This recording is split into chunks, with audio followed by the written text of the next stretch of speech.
Hello everyone and welcome to the top 10 speed autoing characters on Bleach Brave Souls. Originally I was going to do one top 10 video encompassing all the attributes, but there were so many characters then one thing led to another, so here we are. Now before I begin, I do want to say that you can pretty much auto with almost any character. A lot of success in auto has to do with the accessories that you have and the links that you equip. So just because a character isn't on this list doesn't mean they're not good for autoing, but these particular characters do have an advantage over the others. With that said, let's begin.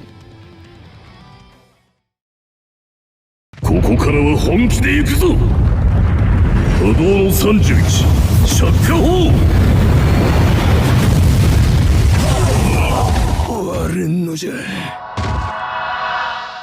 Now at number 10 we have Sahjhan Komamura, the Lost Agent Edition, who is one of few characters in this game with a really high SP, frenzy, and poise. This is actually really good, because it means this character will not stagger, and will be able to continue hitting enemies even if he's being hit, unless of course he's frozen or paralyzed. And it's good that he has this, because Sahjhan is ranged. On the one hand this is good because it means he can deal damage from a distance, and enemies won't be able to attack him as easily, but on the other hand ranged characters are typically slower to complete the raids, which is why it's good he has poise since he'll be able to complete it just a little bit faster. Sahjhan also has great range and debilitating paralysis on all of his strong attacks. His strong attack 2 in particular hits a ridiculous number of times and also pushes enemies away, something you really want for a ranged character, especially when you're autoing. Finally, we have this character's link, which is one of the better things about him when it comes to autoing, because he has a last stage survival link, meaning that if he were to die, he's guaranteed to come back with a little bit of health. When he comes back, his strong attacks are also fully recharged, and it's a great link to have if you're fighting a boss, especially if they instant kill you, because then Sahjhan comes back and unleashes all of his strong attacks at once. This particular strategy has saved me in autoing multiple times, and it's why Sahjhan is at number 10, though I still think he would have been better off as a normal attack character. この程度ですか。私たちの相手ではありません。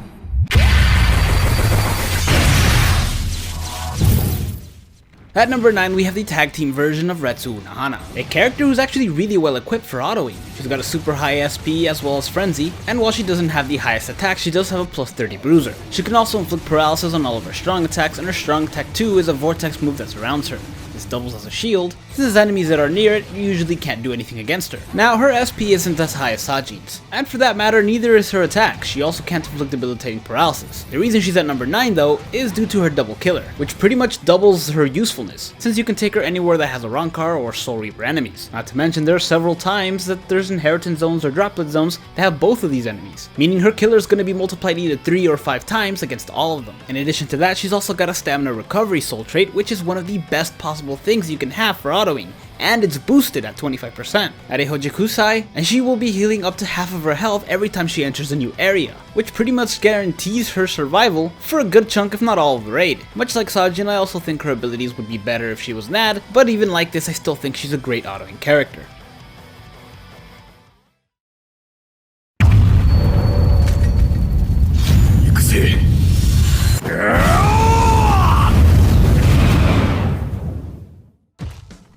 Next on the list we have Shin Kurosaki, who is a NAT character. He's got a ridiculously high attack as well as a normal attack damage link that's boosted, and a 50% bruiser. This means that this character basically has a 75% normal attack damage increase by himself. Another 25 and it's the equivalent of having Flurry. Shin also has great range on his normal attacks, and his strong attacks, while they don't deal that much damage, also have really good range and are really good for knocking enemies over or breaking guards. And for autoing, both of these things are actually really important, because they've saved my character's lives autoing multiple times during inheritance zones or droplet zones, and I can recall some on this character specifically actually. Other than that though, he doesn't have too much else. He's just a very basic, very good NAT character. 水を味方につけた隠密起動の恐ろしさ味わうといいフラッシュ B! Next on the list we have the swimsuit version of Soi Fon, who has a really high attack as well as a plus 50 bruiser and a plus 20 NAD link. This gives her a 70% increase on her normal attack just by herself, and while that is very impressive since she has a really high attack, it's not the only thing about her that's good. Soi Fon also has really useful strong attacks, even if you chappy her, since her strong attack 1 and strong attack 3 not only have good range but can also inflict debilitating paralysis, and while her strong attack 2 can't inflict debilitating paralysis, it is a long-lasting vortex move, and these types of vortex moves are really useful for autoing, since it traps enemies in one spot and allows the character and their teammates to deliver an onslaught of attacks, making her pretty good for autoing not just single player, but also 5-star raids and co-op. since nobody should ever auto inheritance zones or droplet zones in co-op. Ever. Anyway, that's pretty much all this character has. Some people might ask why I didn't mention her sprinter, but sprinting isn't really a thing that the AI does when autoing. And neither are specials, which is why I won't be talking about them on these lists. まだ分かっていないようだな。無駄だということが。いやー Next on the list we have Ganryu, a character I'm constantly forgetting exists. But even though he's pretty forgettable, it doesn't mean he's not good for autoing. He's got a really high attack as well as a plus 50 bruiser and a plus 20 nat link, much like Soi Fon. So he also has a 70% nat increase on his own. Ganryu also has really good range on his normal attack and his strong attacks, which can also be really useful to him since two of them can inflict debilitating paralysis. If this sounds similar, it's because Soi Fon is in a very similar situation. In fact, if it was just that, I'd actually put Soi Fon ahead of him. But Ganryu has a specific quality that makes him a little bit better, and that's the fact that he's no affiliation. This is super useful because, at least at the time of this recording, no inheritance zones or droplet zones have enemies with no affiliation killers. So as long as there's Soul Reapers as enemies, you can pretty much take him and sleep comfortably knowing that the enemies won't be able to have a killer advantage over him. Because I can't tell you how many times I've been in a situation where I want to use one character, but can't because the enemies are super effective against them, which is something you never have to worry about with Ganryu. 見たまえ僕の素晴らしい実験の成果だよ君にはお似合いさ Next up is Zayoloporo, who's honestly one of the slower characters on this list. He does have a really high attack as well as a plus 40 bruiser and a boosted normal attack damage link of 25%, but he's a ranged character and his normal attacks aren't exactly piercing, so if the enemies aren't really close together, it's only gonna hit about one at a time. Still, he's a very effective character for autoing. As I mentioned, he's got a really high attack and a good magnification on his own, but his normal attack and his strong attack 3 also have a chance to inflict debilitating poison. In fact, he's the first one on this list with the ability to inflict a status ailment on a normal attack. But that's not all, because his strong attack 2 is one of the most useful things about this character. At the time of this recording, it is the only strong attack 2 that is both a heal move and a boost move. Granted, he doesn't have enhancer, so it only lasts 10 seconds, but that's 10 seconds that the entire team's attack, defense, and focus is up by 33%, meaning he's gonna deal more damage, as well as resist it. And as I mentioned earlier, it's also a heal move, and that affects not just him but the entire team, but it does take 40 seconds to come back instead of 30 since it's also a boost move. All of these make this character one of the more reliable characters to auto with, but do keep in mind that it is going to take you quite some time if you're in single player and you just have him, which is probably the main reason he's at number 5 instead of being a little bit higher. これはプレゼントだ僕と一緒にいようずっとね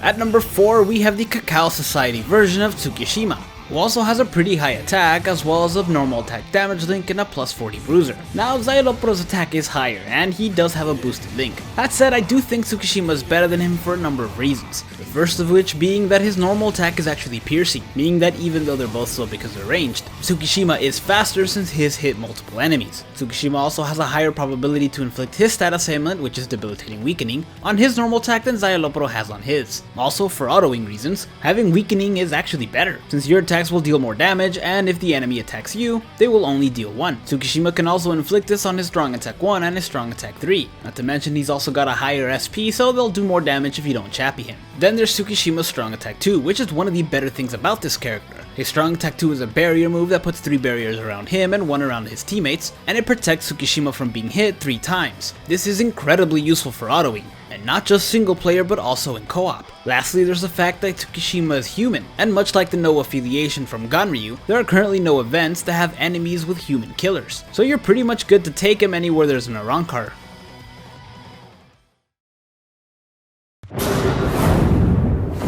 どいつもこいつもトロトロしやがって行くぜ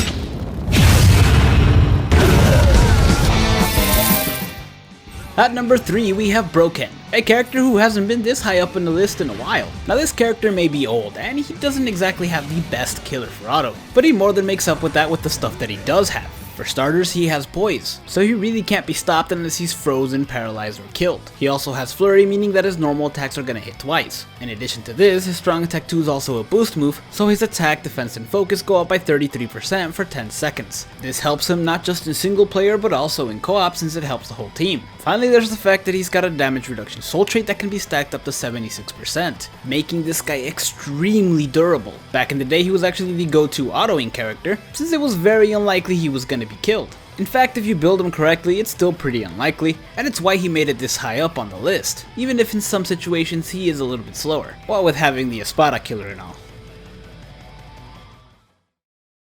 少し試してみるとしよう。今の君の目には何が見えているのかな。あとは頼みます。 At number 2, we have Sosuke Aizen, the Parasol version, who's probably the fastest one in this entire list. Potentially anyway. Not only does he have a super high attack, but he also has a normal attack damage link of 20% and a ridiculous plus 80 bruiser. This is basically the equivalent of having flurry, since his overall magnification is 100%. And unlike other characters who have flurry, Aizen has a Soul Reaper killer. This is a very big deal because against enemies with Soul Reaper affiliations, in things like inheritance zones and droplet zones, and heck even Senkaimon, he is gonna be extremely effective. In addition to that, he can also inflict debilitating paralysis on all of his attacks, which is super useful already, but when you take in consideration the fact that his strong attack 2 is a vortex move that surrounds him, this immediately becomes way better, since it basically doubles as a shield and it's very likely to inflict debilitating paralysis. In fact, as I recorded that, I was half tempted to move him to number 1, but I think I'll leave the list as is, though it is really close.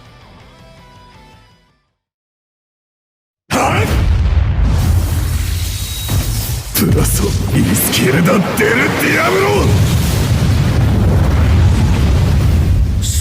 そんなことが Finally, at number 1, we have Chad, the Bonds version, who not only has a pretty high attack, but also has flurry, meaning that his attack hits twice. In addition to that, he also has poise, so he will not stagger, and he can inflict paralysis on his strong attack 1 and his strong attack 3. His strong attack 2 on the other hand is a boost move, and he has enhancer, so this will increase the attack, defense, and focus of him and anyone else in the team by 33% for 20 seconds. This is not just good for his attack since it'll be over 900, but also his defense, since he already has a pretty good defense and this would push it over 500. Chad also has a pretty fast attack speed, meaning he'll waste less time attacking enemies if they go down sooner rather than later, and he's got a damage reduction soul trait. Much like Kenny's, this can be stacked up to 76%, and it makes Chad incredibly durable, especially when you take into consideration that he's also a human. So unless you're up against very specifically a 6-star New Year's Mayuri, you're not gonna take any extra killer damage. Aizen may be faster and in some cases deal more damage, but Chad is unbelievably durable and a really good team player, able to survive pretty much anywhere and auto pretty much anything that can be autoed. Again, don't auto co-op inheritance zone or droplet zone. Sincerely, literally everyone. Thank you guys so much for watching. If you enjoyed this video, hit like and subscribe to the channel, and stay tuned for the rest of the auto lists.